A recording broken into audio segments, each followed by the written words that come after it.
Muito bom dia, muito boa tarde, muito boa noite. Seja muito bem-vindo, seja muito bem-vinda ao módulo 6 de Sigmund Freud, direto ao ponto. Vamos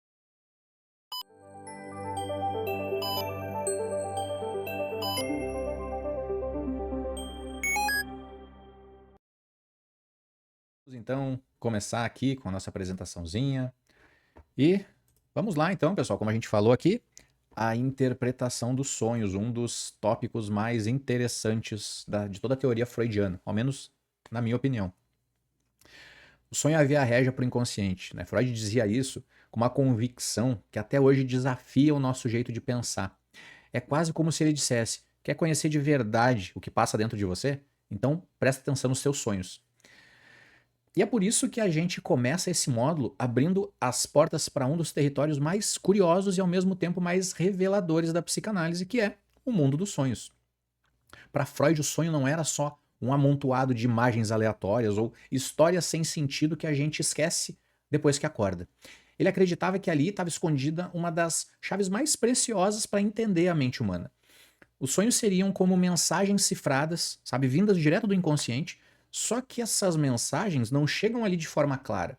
Elas vêm disfarçadas, embaralhadas, usando símbolos e distorções para não deixar o desejo inconsciente aparecer de uma forma tão fácil e conseguir passar pela crítica. E aí você pode estar se perguntando, tá, mas então todo sonho tem um significado? Mesmo aqueles estranhos em que a gente está correndo e de repente começa a voar, ou quando aparece um ex que a gente nem pensa mais durante o dia? Para Freud, sim. Todo sonho carrega um sentido, mas nem sempre esse sentido está no que a gente vê de cara. O que a gente lembra ao acordar é só o conteúdo manifesto. O que realmente importa está escondido lá no fundo, no conteúdo latente, como ele chamou. Vamos lá. Uma paciente que sonha que está tentando abrir uma porta, mas a chave não entra na fechadura. No conteúdo manifesto é só isso. Mas na escuta analítica, esse sonho pode ganhar múltiplas camadas, desde questões de sexualidade até dificuldades de acesso a algo que ela deseja na vida. Ao longo desse módulo, a gente vai explorar passo a passo como os sonhos se formam, como eles funcionam como um guarda do sono, evitando que a gente acorde, quais truques ou mecanismos o inconsciente usa para camuflar o desejo e como o analista pode escutar e interpretar esses sinais. E a gente não vai parar por aí, vamos falar também das técnicas de interpretação, do papel dos mecanismos de defesa nos sonhos, das críticas que a teoria freudiana recebeu e como, mesmo depois de mais de um século, ela continua viva na clínica até hoje. E aqui é o momento mais leve da nossa conversa. Freud dizia que todo sonho é uma realização de um desejo, mas às vezes o desejo é meio esquisito. Vamos combinar. Quem nunca sonhou que estava de pijama no meio de uma reunião importante?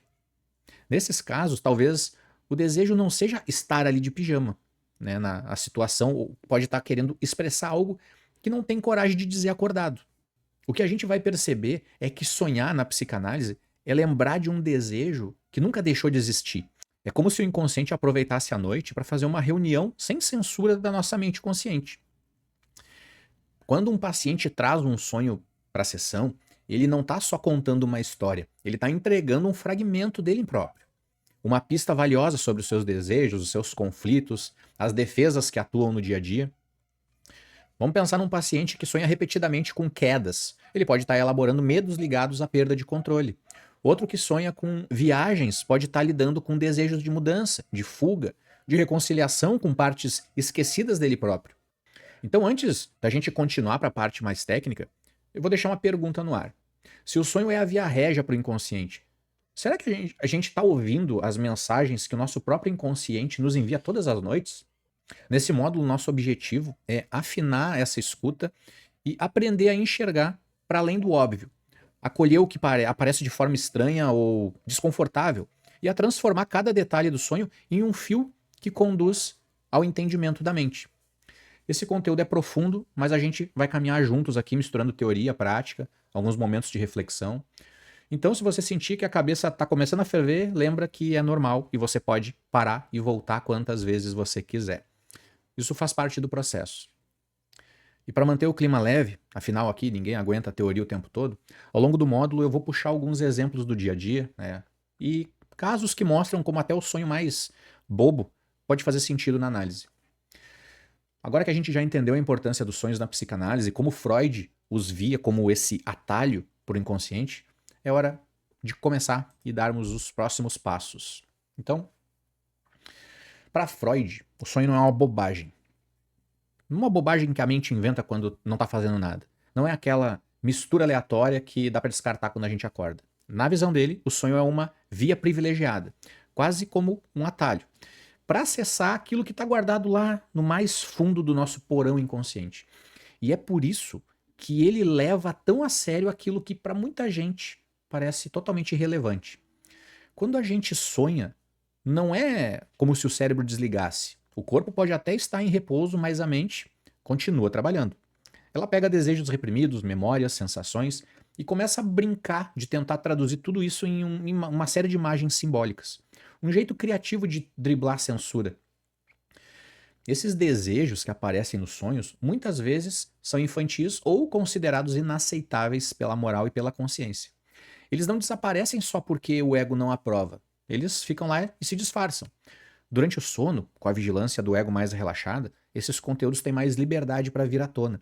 E é aí que eles aproveitam para se expressar, mesmo que de uma forma estranha. É como se o sonho fosse um quebra-cabeças do inconsciente.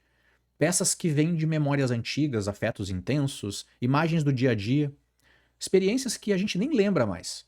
Tudo isso se condensa, se desloca e cria uma narrativa que pode parecer esquisita, mas que, para a psicanálise, pode ser reveladora.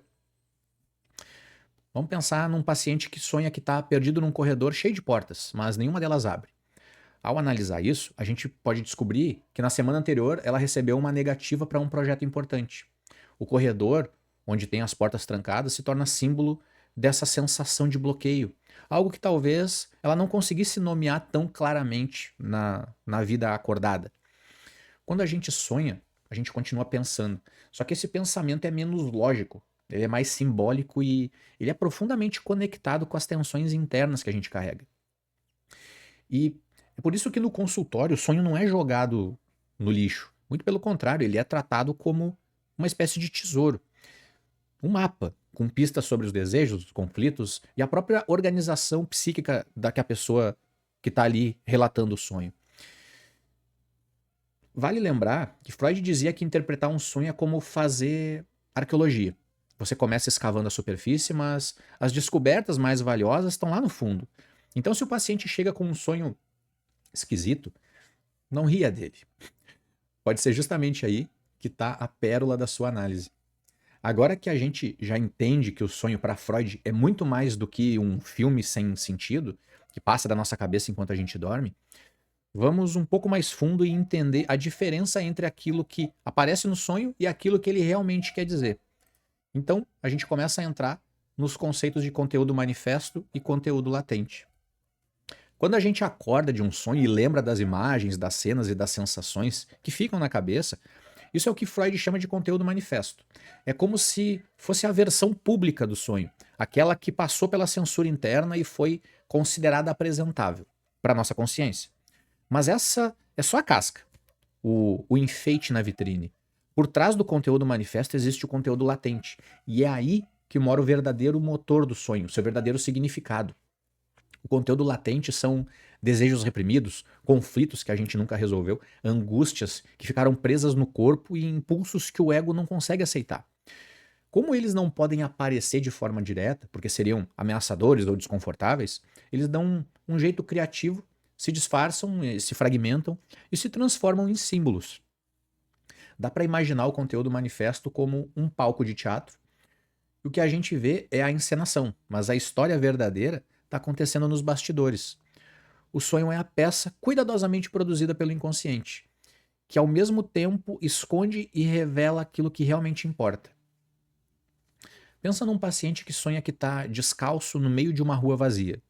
Pode parecer sem sentido, mas na análise ele conecta a cena com um episódio da infância em que ele foi humilhado na escola por estar mal vestido. O sonho não é sobre andar descalço, é sobre vulnerabilidade, sobre exposição, vergonha. E como é que o inconsciente faz essa transformação? Freud chamou de trabalho do sonho. É um processo psíquico super engenhoso que pega elementos latentes e transforma em imagens oníricas, sonháveis. aquelas que a gente vê e lembra. Esse trabalho acontece usando alguns mecanismos, né? A condensação, por exemplo, ela junta vários significados em uma única imagem. É como fazer um suco concentrado com vários significados. O deslocamento, ele transfere a carga emocional de algo ameaçador para algo mais aceitável. É como se o sonho trocasse a placa ou o endereço para despistar. A dramatização encena conflitos internos como se fossem episódios externos, como se fosse uma série que a mente escreve e dirige. Na simbolização, a troca de ideias difíceis por objetos acontece. Situações ou ações carregadas de sentidos podem aparecer. O conteúdo manifesto é como um enigma. Ele é o ponto de partida e cabe ao analista decifrar o código. Mas não é um trabalho de lógica matemática. Aqui a escuta precisa ser sensível, com atenção flutuante, abertura para as associações livres do paciente. Bom, em resumo, o sonho diz do que o sujeito não consegue dizer acordado. O conteúdo latente é um desejo disfarçado. Interpretar o sonho é abrir a porta do inconsciente para entrar com cuidado. E agora que a gente entende essa diferença entre o que o sonho mostra e o que ele realmente quer dizer, a gente pode avançar um pouco para um ponto essencial. O trabalho do sonho pega um desejo proibido e transforma em uma imagem onírica que parece inofensiva. Então aqui a gente vai entrando na parte de formação dos sonhos. Para Freud, os sonhos não são fruto do acaso, eles não brotam do nada. Na verdade, eles são construídos, ou, para usar o termo que ele mesmo cunhou, trabalhados pelo inconsciente. Ele chamou esse processo de trabalho do sonho. Esse trabalho é sofisticado, ele é simbólico e é cheio de enigmas. O primeiro mecanismo desse processo é a condensação. Aqui, como eu disse, várias ideias, né, lembranças, emoções se juntam e aparecem numa forma única, numa imagem, num elemento. É como quando a gente pega várias fotos e sobrepõe, criando uma figura meio híbrida, sabe? Por exemplo, um rosto no sonho que lembra um amigo, mas também o olhar de um professor antigo. Ou uma casa que parece ao mesmo tempo a casa do avô e um lugar onde a gente sentiu medo. Tudo isso condensado numa cena. Outro mecanismo essencial é o deslocamento, né? E nesse caso, a carga emocional, o afeto, é transferida de um elemento mais ameaçador para outro aparentemente inofensivo. Em vez de sonhar diretamente com um pai autoritário, o sujeito sonha com um policial ou com uma figura desconhecida que impõe regras. O afeto continua lá, mas protegido por um disfarce. É como se o desejo encontrasse uma maneira de se expressar sem correr o risco de ser punido. Bom, a gente também tem a representação visual. O pensamento, que é abstrato, invisível, né, precisa ganhar uma forma. E o inconsciente traduz as ideias e desejos em imagens concretas. O sonho vira um filme simbólico, onde cada objeto, cada cor, cada cenário pode ter um significado. Tudo que não pode ser dito diretamente é dramatizado em cenas, em objetos ou paisagens que carregam um sentido oculto. E por fim acontece aquela elaboração secundária. E essa já é obra do ego, quando a gente acorda. É o momento em que o cérebro tenta organizar as imagens desconexas em uma narrativa mais aceitável. Mas aí tem um detalhe. Essa tentativa de organizar pode mascarar ainda mais aquele conteúdo latente. O sonho que parecia simples ou até banal, na escuta analítica revela contradições, omissões, símbolos que entregam muito mais do que a história aparente. Todos esses mecanismos trabalham juntos para criar uma narrativa que, mesmo disfarçada, satisfaz um desejo inconsciente que foi reprimido. E é aí que entra o olhar do analista. Saber que cada detalhe pode ser uma pista, seja um gesto, um cenário ou até a cor que aparece num sonho. Pensa num paciente que sonhou que estava atrasado para pegar um trem. Ao analisar, a gente descobre que o trem simbolizava uma oportunidade profissional perdida. Mas, por baixo disso, havia o medo inconsciente de não chegar a tempo, em outras áreas da vida, por exemplo, inclusive nos relacionamentos. No fim, interpretar um sonho é como desmontar um quebra-cabeça que foi montado de trás para frente. A gente precisa ir pelas bordas encaixando as peças até encontrar o que está lá no centro. E agora que a gente entendeu como o trabalho do sonho constrói essa narrativa, vamos avançar para entender uma função fundamental que ele cumpre, que é proteger o nosso sono. Uma das ideias, uma das ideias mais originais e talvez contraintuitivas que Freud trouxe é que o sonho não é um inimigo do sono, mas sim o seu guardião. Pode parecer estranho, afinal, muitos de nós já acordamos de um sonho assustador, né, suando frio, com taquicardia. Mas para Freud, o mecanismo real é o oposto. O sonho surge para manter a gente dormindo. É como se fosse um segurança do nosso sono, impedindo que conflitos internos ou desejos recalcados nos acordem no meio da madrugada. Mas como é que isso é possível? Freud explica que durante a noite, quando a censura do ego relaxa, desejos inconscientes começam a aparecer. Alguns são tão intensos ou carregados de afeto que, se viessem à tona de uma forma crua, poderiam provocar ansiedade ou até nos despertar. Então o sonho entra em cena como uma adaptação simbólica desses desejos.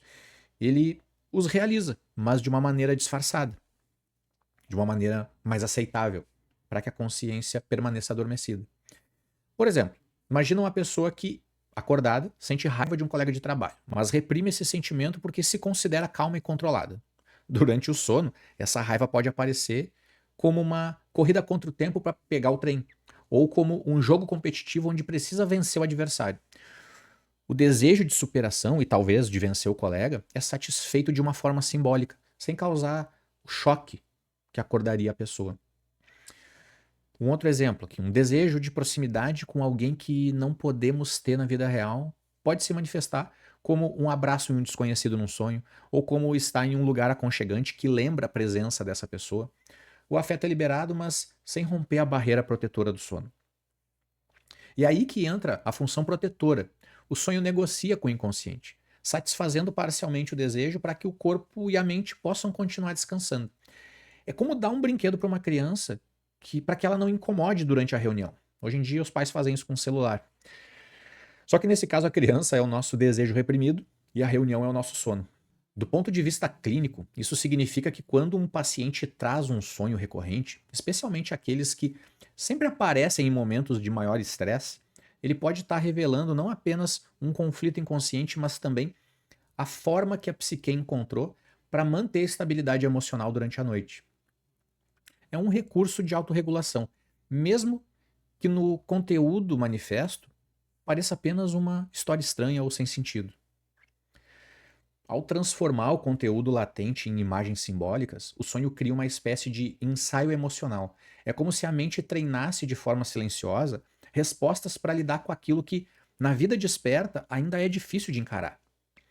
Na clínica, quando a gente interpreta esses sonhos, não é raro que o paciente perceba conexões sutis com situações atuais, memórias antigas ou mesmo emoções que não conseguiram ser nomeadas até então. Então, sonhar não é só assistir um filme interno, é um trabalho psíquico ativo, é cuidar de si mesmo sem saber. É como se, enquanto o corpo descansasse, a mente dissesse: tá tranquilo, pode continuar dormindo que eu cuido disso aqui. E no fundo, essa é uma das mais belas funções do inconsciente: proteger, elaborar e manter a continuidade da nossa vida psíquica até quando a gente não está acordado para perceber. E a gente vai agora pulando para as técnicas de interpretação dos sonhos, entendendo como o conteúdo simbólico pode ser escutado e trazido para o trabalho na psicoterapia, ou no próprio entendimento da gente mesmo. Quando a gente fala de técnica de interpretação dos sonhos na psicanálise, é essencial lembrar que Freud não escreveu um manual de tradução dos sonhos, com significados fixos. Ele não dizia coisas do tipo: ah, sonhar com água significa pureza, sonhar com o pai sempre é autoridade. Muito pelo contrário, ele rompeu justamente com essa visão simplista. A proposta de Freud é um método clínico cuidadoso e singular, onde cada sonho só pode ser compreendido dentro da história da vida de quem sonha. O ponto de partida dessa escuta é a associação livre. O paciente é convidado a falar absolutamente tudo que vier à mente a partir de cada detalhe do sonho. Uma imagem, uma conversa, uma cor, uma sensação. O pedido é sempre claro: não filtrar, não censurar, não se preocupar com a lógica ou coerência. E é nesse fluxo, aparentemente sem sentido ou caótico, que o inconsciente começa a se revelar. Não de uma maneira direta, mas como se fosse uma legenda oculta. Mas como uma construção também que vai tomando forma a partir do próprio discurso da pessoa que está sendo analisada. Um outro elemento essencial é a atenção às imagens simbólicas e às metáforas. Os sonhos falam numa linguagem visual. condensando afetos, desejos, medos, lembranças. À primeira vista pode parecer tudo banal, tudo desconexo, mas tudo tem um sentido. Uma casa pode simbolizar o próprio corpo ou ainda um espaço dentro da nossa mente. Um acidente pode carregar o sentido de uma perda emocional ou do medo de perder o controle sobre algo importante.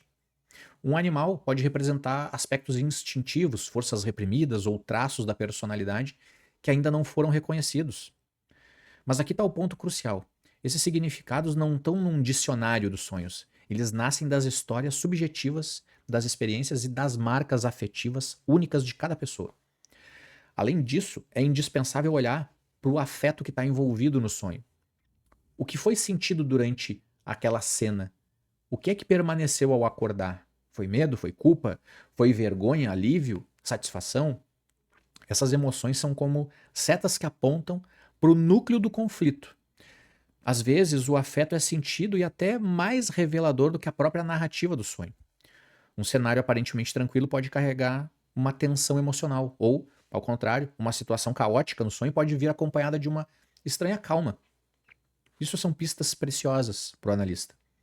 E por fim, a interpretação não é uma tradução feita pelo analista e entregue pronta para o paciente. Ela é uma costura delicada, uma hipótese construída a partir do encontro entre a escuta clínica e as associações daquele sujeito. O analista oferece pergunta, provocações, aponta possíveis sentidos, mas é o próprio analisando quem reconhece, confirma ou se dá conta que aquilo afeta ele de alguma forma quando surge. Interpretar um sonho não é decifrar o que ele quer dizer, mas é abrir espaço para que ele diga algo de novo. É transformar o enigma em elaboração. É deixar o desejo, mesmo disfarçado, se apresentar. E muitas vezes é o primeiro passo de um processo de transformação que vai muito além da análise daquele sonho. E é justamente por tudo isso que agora a gente vai falar sobre a importância dos sonhos na psicanálise. Não são apenas curiosidades da mente. Eles são como verdadeiros caminhos para compreender e elaborar, para transformar a vida psíquica da pessoa. Os sonhos são a via régia para o inconsciente. Essa frase de Freud não é apenas uma frase de efeito. Ela condensa toda uma importância que ele atribuiu aos sonhos. Não estamos aqui falando de algo periférico, curioso ou um acessório da teoria. A gente está falando aqui diretamente de um fenômeno que Freud colocou no centro da compreensão da vida psíquica, justamente por permitir um acesso mais direto às dinâmicas inconscientes.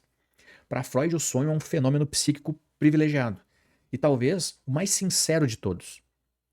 Isso porque, diferente do que acontece durante a vigília, quando a gente está acordado, ele não passa pelo mesmo crivo rigoroso da nossa censura consciente.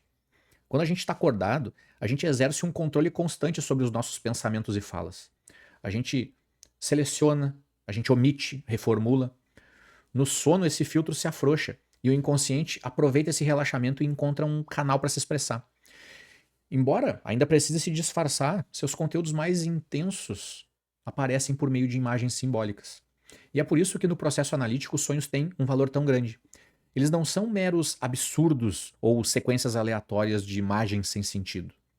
Eles funcionam como produções complexas e ricas em significado, condensando fragmentos de experiências, de desejos, medos ocultos ou conflitos não resolvidos, e muitas vezes restos de acontecimentos recentes também. É como se o sonho fosse uma cena interna construída com peças de natureza diversas. Memórias distantes, sensações corporais, afetos intensos, vestígios de conversas, ruídos de imagens do dia anterior. Na clínica, o analista não trata o sonho como um enigma ou uma resposta única e definitiva. Ele é escutado como um texto vivo, aberto, pulsante, uma rede de significados que vai se revelando à medida que o paciente associa livremente e a partir de cada detalhe que ele traz. O foco não está em descobrir um significado universal, mas em compreender o que aquela imagem representa para aquele sujeito específico, naquele momento da vida dele. Os sonhos também oferecem uma forma simbólica ao que ainda não pode ser elaborado. Um trauma que ficou preso sem palavras, por exemplo, uma perda que não foi integralmente vivida, um desejo que foi recalcado pela culpa ou pela vergonha. Tudo isso pode reaparecer no sonho como uma nova roupagem, alterando a cena, os personagens ou o tempo, mas preservando a carga afetiva original. E mesmo quando são perturbadores, os sonhos desempenham uma função protetora. Eles permitem que o sono prossiga ao transformar conteúdos potencialmente angustiantes em uma narrativa mais tolerável. Assim, aquilo que poderia causar um despertar abrupto é recoberto por imagens disfarçadas, garantindo a continuidade do repouso e oferecendo ao ego a oportunidade de lidar, mesmo que parcialmente, com aquilo que ainda não pode encarar de frente. Na clínica, isso faz dos sonhos não apenas uma porta de entrada para o inconsciente, mas uma via de elaboração. Ao falar sobre eles e associar livremente, refletir, o paciente começa a trabalhar psiquicamente sobre algo que antes apenas se repetia e permanecia oculto. Por isso, Freud via nos sonhos uma ponte entre o inconsciente e a possibilidade de transformar. Eles atravessam todo o campo da psicanálise, das neuroses, das psicoses, da infância à vida adulta, do sofrimento à construção de novos sentidos. E aqui agora no próximo slide, a gente vai falar sobre, mais uma vez, os mecanismos de defesa, mas agora nos sonhos. Quando Freud afirmou que os sonhos são realizações disfarçadas de desejos inconscientes, ele também nos deu uma chave preciosa. Os mecanismos de defesa do ego atuam com força nesse processo de disfarce. Mas por que precisamos disfarçar aquilo que a gente deseja? O que torna certos desejos tão insuportáveis que precisam ser recalcados ou distorcidos? Os sonhos, nesse sentido, não são apenas expressões espontâneas do inconsciente. São também construções complexas que envolvem uma intensa atividade defensiva por parte do nosso aparelho psíquico. Eles surgem como uma tentativa do ego de manter o sono, ao mesmo tempo que buscam uma descarga parcial dos impulsos reprimidos que pressionam por uma expressão. O recalque, talvez o mais emblemático dos mecanismos de defesa, aparece como o primeiro movimento. É ele que empurra para o inconsciente os conteúdos que o sujeito não pode admitir conscientemente, por conflito moral, afetivo, seja lá pelo que for. Nos sonhos, esses conteúdos não desaparecem, mas eles retornam de uma forma modificada. E quando retornam, não vêm sozinhos. Outros mecanismos se juntam nessa construção do conteúdo manifesto. A projeção, por exemplo, pode transformar um desejo próprio em algo sentido por outro personagem do sonho. No final das contas, todos os personagens foram construídos por nós mesmos, né? A formação reativa pode aparecer como um comportamento oposto ao verdadeiro desejo. O amor encoberto pelo ódio, o desejo encoberto pela indiferença. O deslocamento permite que as emoções intensas sejam direcionadas a figuras menos ameaçadoras. E a condensação reúne várias ideias e imagens em uma única representação simbólica. A complexidade do trabalho do sonho revela uma dinâmica psíquica que não visa clareza, mas sim a viabilidade de existência desses desejos sem provocar uma angústia excessiva. É um jogo entre forças internas, onde o ego tenta manter o sono e o superego reprime. E o id tenta se manifestar no meio do caminho. Essa negociação interna é por si só uma elaboração psíquica. Sonhar é trabalhar psíquica e simbolicamente com aquilo que nos afeta, mesmo que a gente não saiba exatamente do que se trata. É por isso que os sonhos frequentemente nos confundem. Eles não foram feitos para contar algo com clareza, mas para nos proteger da verdade crua dos nossos próprios desejos. Por isso, ao escutar os sonhos de um paciente, o analista não pode buscar interpretar diretamente a cena que é contada, mas sim os mecanismos que permitiram que aquela cena fosse sonhada daquela forma. A pergunta deixa de ser o que isso significa e passa a ser por que isso precisou ser sonhado assim? A resistência do ego aparece com força nesse cenário. Mesmo dormindo, ele continua atuando como um guardião, filtrando, recalcando, deformando. Mas é justamente essa resistência que denuncia a existência de um desejo latente. É como se ele dissesse: isso não pode aparecer assim, mas de outro jeito vai. A escuta psicanalítica nesse contexto é uma escuta que respeita a linguagem do sonho. Uma linguagem simbólica, indireta, poética até. Não se trata de decifrar como quem traduz um enigma, mas de acompanhar o movimento do sonhador em direção a si mesmo. É perceber quais defesas foram mobilizadas, quais afetos se fizeram presentes, quais figuras surgiram ali e por quê. E ao entender o sonho como manifestação inconsciente, modulada pelos mecanismos de defesa, a gente ganha de novo uma lente poderosa para observar o funcionamento da mente. Eles revelam ainda, de forma disfarçada, os conflitos fundamentais que estruturam o sujeito, os desejos, proibições, perdas, medos, repetições. Os sonhos são campos privilegiados para observar o embate entre o desejo e a defesa. São expressões do inconsciente, sim, mas nunca num estado bruto. Eles são moldados pelas defesas do ego, pelo juízo do superego, pela censura interna, e ao mesmo tempo são janelas abertas para aquilo que nos constitui em profundidade. E se cada sonho é único, cada defesa também é singular. A maneira como o sujeito sonha diz tanto quanto o conteúdo sonhado em si. Por isso, entender os sonhos é ao mesmo tempo entender o modo como a gente se protege de nós mesmos. E quem sabe começar a escutar com mais delicadeza o que tem por trás do silêncio que o sonho tentou gritar. Bom, a teoria freudiana dos sonhos é, sem dúvida, um dos marcos mais importantes da história da psicanálise. Mas, como todo grande marco, ela também foi e continua sendo alvo de críticas, de revisões e reelaborações. Se os sonhos são a via régia para o inconsciente, como dizia Freud, será que essa estrada tem mais de uma rota? Ou será que com o tempo surgiram novos caminhos que se complementam? Uma das críticas mais frequentes diz respeito ao determinismo sexual presente na teoria freudiana dos sonhos. Freud sustentava que todo sonho tem, em alguma medida, era uma expressão de desejo sexual infantil reprimido. E essa ênfase, ainda que compreensível no contexto da época, passou a ser vista como limitadora, especialmente diante da complexidade do psiquismo humano e das múltiplas motivações que atravessam o sonhar. Autores como Carl Jung, por exemplo, propuseram um outro olhar. Para ele, o sonho não se restringe a desejos recalcados, mas ele pode representar um impulso de autorregulação da psique. Os sonhos, na visão junguiana, carregam símbolos universais, os arquétipos, e dialogam com o inconsciente coletivo, além do pessoal. Em vez de serem apenas a realização de desejos, os sonhos passariam a ser mensagens compensatórias, revelando o que falta na consciência. Bion, por outro caminho, sugeriu que o sonho é uma função mental, um trabalho de transformação das experiências emocionais em representações psíquicas. Para ele, mais do que interpretar um símbolo fixo, o importante seria acompanhar como o sujeito sonha suas experiências e elabora o que sente, inclusive nos estados mais primitivos de pensamento.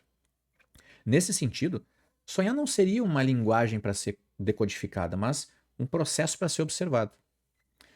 Outra crítica importante diz respeito à metodologia. A metodologia que Freud implementou para interpretar os sonhos. Muitos apontam que a ênfase nos símbolos pode levar a interpretações excessivamente rígidas ou reducionistas. O símbolo do túnel, por exemplo, nem sempre representa a vagina. Um sonho com um trem nem sempre representa uma sexualidade reprimida. A crítica aqui é que, ao se apoiar demais em significados padronizados, se perde a riqueza da escuta individual. A vivência daquele símbolo para aquele sujeito é o que realmente importa. Você já teve um sonho em que alguém interpretou de forma padronizada, mas que para você tinha um significado completamente diferente? Eu costumo dar o exemplo de sonhar com cobra, né? Aquela questão de associar a cobra à traição. E às vezes não tem nada a ver com isso. Por isso, as abordagens mais contemporâneas, inclusive dentro da própria psicanálise, valorizam a singularidade da experiência do sonho de cada um, respeitando o contexto biográfico, afetivo e simbólico de cada pessoa. Outro ponto frequentemente criticado é a ideia da universalidade da função e estrutura do sonho. Freud propôs que todos os sujeitos em qualquer tempo ou cultura sonham a partir dos mesmos princípios e com os mesmos conflitos centrais. Mas, entretanto, estudos culturais e antropológicos demonstraram que a estrutura do sonho pode variar profundamente entre diferentes grupos sociais, históricos ou culturais. O que um sonho significa para um camponês africano pode ser muito diferente do que significa para um executivo urbano do século XXI. Além disso, a diversidade das configurações familiares, de gênero, de afetos, de sexualidades contemporâneas também desafia a ideia de que todo sonho segue roteiros universais baseados em modelos normativos, como o complexo de Édipo ou a oposição simbólica entre pai e mãe. Ainda assim, apesar das críticas, a teoria dos sonhos de Freud continua sendo um pilar na clínica psicanalítica. Mas, como todo pilar, de vez em quando ele precisa de manutenção. E a pergunta não é apenas os sonhos realizam desejos reprimidos, mas também que outras funções os sonhos desempenham na vida psíquica? Como que a gente pode escutar com mais sensibilidade sem impor significados prontos. Freud abriu uma porta, cabe a nós continuar atravessando essa porta com novas perguntas, novos olhares e, sobretudo, com uma escuta empática. Bom, e agora a gente vai então falar sobre o impacto dessas teorias de Freud. Freud não ficou apenas nos livros e nos consultórios, né? Ele escapou das paredes da clínica e foi passear pelo mundo. Ao longo das décadas, essa teoria moldou não só a psicanálise, mas também a maneira como a gente entende, como a gente vê a arte, como a gente percebe a cultura e até como a gente olha para os próprios sonhos na hora de acordar. Quem nunca acordou e ficou pensando, nossa, mas que sonho estranho, será que tem algum significado aí? Essa ideia de que existe um sentido oculto por trás do que a gente sonha é uma herança direta de Freud. Olha que interessante, essa influência não ficou só na terapia. Ela se espalha pela pintura, pela literatura, pelo cinema. Sabe, Salvador Dalí, eu já dei esse exemplo, com aquelas pinturas surrealistas que parecem saídas direto de um sonho perturbador. Luiz Buñuel, ele usava o cinema como se fosse uma análise de sonho. Na literatura, Kafka, Virginia Woolf, Clarice Lispector, todos, de alguma forma, se conectam com esse olhar para o mundo interno, para aquilo que não é dito, para o simbólico. E no cinema, basta lembrar de O Despertar da Mente ou A Origem, filmes que brincam com a estrutura dos sonhos como se fossem labirintos da mente. Não é só nas artes e que essa teoria brilhou. Ela também mexeu com o jeito que a gente fala sobre a gente.